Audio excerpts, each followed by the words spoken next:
uNkulunkulu amandla egameni likaJesu uMongcwele ngiyakhuleka Jehova mdalezi womhlaba kosamakhosi ngikhwela umbule khona khawufuna umsebenzi lofuna inhlanhla moya ongcwele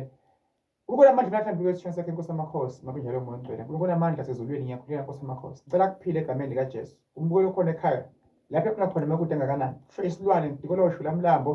imali kuyayihlali friendship yakhe yabhidlika hlambuluka isithuna sakhe impilo zakhe ahlambuluki kahle futhi umuntu ayithengeke khakube kuyafiwa njalo akubetheleke uzokhona lokho clean akhanyiswe phezu kwempilo yakhe ngiyamkhuleka egameni likaJesu ngithumela emandla kaNkulunkulu ney'thunywa zasemanzini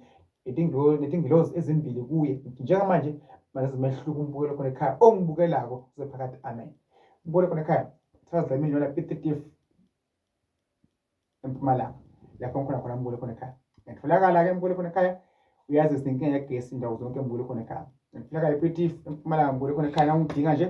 ePitif umbukelo khona ekhaya ngikwenzele iy'manga zakho zikhanye ngomkhuleko kaNkulunkulu yonke into mayikhulela ithandazela yonke into iyakhanya yonke into iba yinhle umbukelo khona ekhaya ithemba bese uyakhuluma uNkulunkulu unamandla uNkulunkulu akahluleke umbukelo khona ekhaya I love you God bless you uNkulunkulu abe nawe suku namini into zakho zikhanye kakhulu zingavaleki ngiyakuthembisa mina ngithi dibane umthandla mina umdibane nabantu besintu noma udibane nabafundisi la udinga khona usizo umbukelo khona ekhaya uyofika ulithole ithemba bese uyakhona bese uyaphahla uceke kubantu abadala kuyakukhanya konke okufisile ithemba ungalahli ithemba alibulele umbukelo khona ekhaya ngomkhuleko kuyake yakhanya inkosi kubusisa amen.